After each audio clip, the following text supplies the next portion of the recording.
This is your Barbados Today morning news update for Friday, April 5th, 2019. Thanks for joining us. I'm Carol Williams.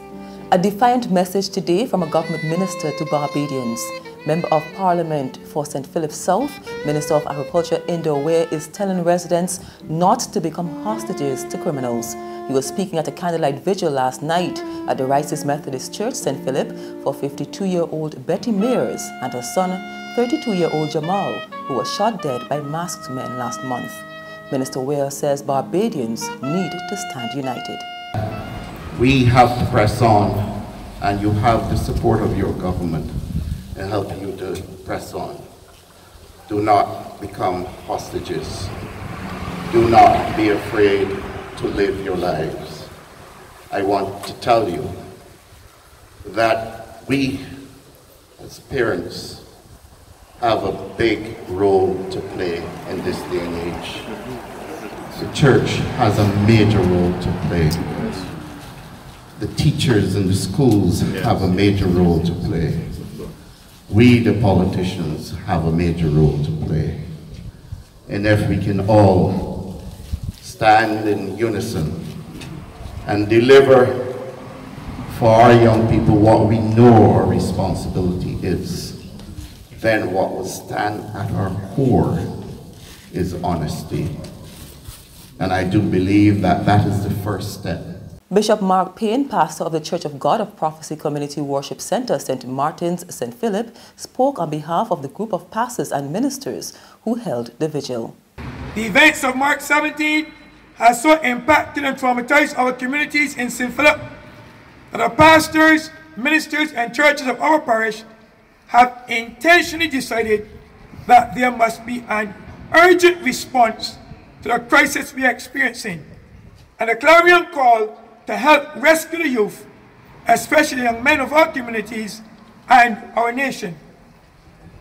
And all our effort must be made, therefore, to rescue our children and our youth from the destructive forces of evil which seek to destroy our future nation builders. With 20 murders recorded for the year so far, the bishop said it's time to take a stand against gun-related crimes and other criminal activities. Since January, our small island has seen 20 murders, unprecedented events that have shaken and traumatized our nation.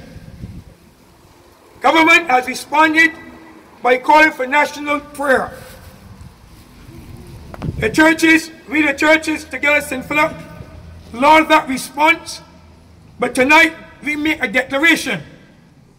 In addition to praying, we will endeavor to go a step further to intentionally pursue a range of activities, events, and programs that will allow us to implement measures to positively and practically impact our youth, thereby turn them away from the path along which the forces of evil are careening them.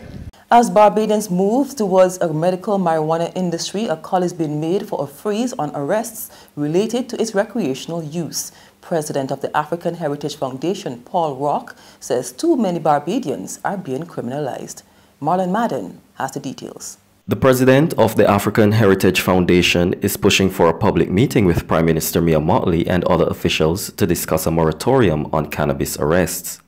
To bolster its cause, the group is seeking over 3,000 signatures, which it intends to attach to a letter to the Prime Minister and Attorney General Dale Marshall.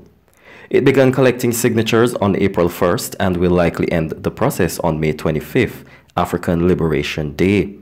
Rock tells Business Today that too many users of small quantities of cannabis are being punished.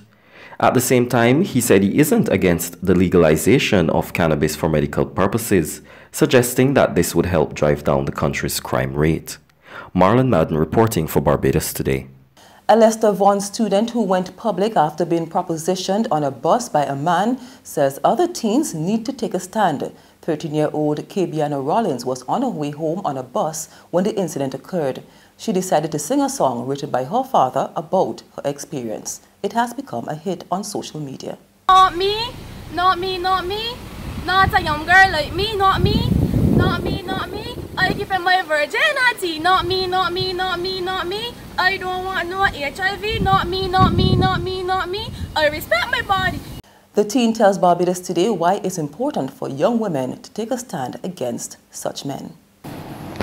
The message that all it says send out there to these young girls, like myself, that to be until you're a certain age, like don't let no man or no boy come and tell you that you're good looking just to take what was given to you by the Lord, and just be till marriage. If it could wait till marriage, or wait till this whenever you're older and you're ready to this, and just find the right person. Don't let no man come and tell you, oh, you're sweet, and that you want to come and have so you and my thing ain't good.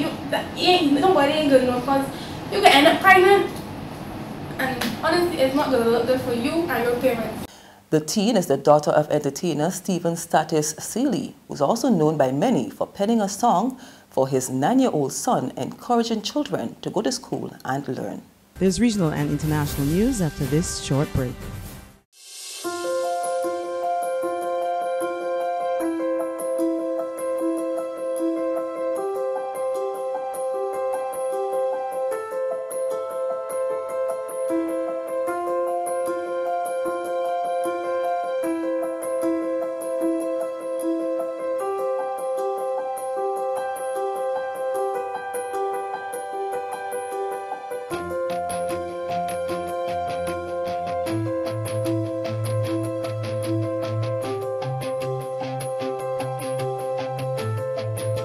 Barbados Today, news you can trust. In the region, the Trinidad and Tobago government says it won't follow Barbados in implementing a gun amnesty. National Security Minister Stuart Young told the media yesterday that while a gun amnesty may work in certain countries and in certain circumstances, he doesn't believe those using the weapons to commit crimes in Trinidad and Tobago are going to put them down. Earlier this week, the Barbados government announced a week-long gun amnesty that takes effect April 7th. And finally, measles is making a comeback in the United States. The disease was officially eradicated in the U.S. in 2000, but its re-emergence has triggered a backlash of blame. More from France 24. It's a drastic step to send a serious message to parents.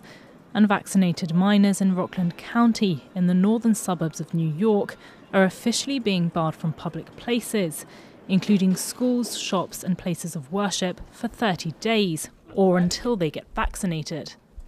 We owe this to the residents of this great county, so we never, ever have to go through this again. This is an opportunity for everyone in their community to do the right thing for their neighbors and come together. That's what this is about now. We must do everything in our power to end this outbreak.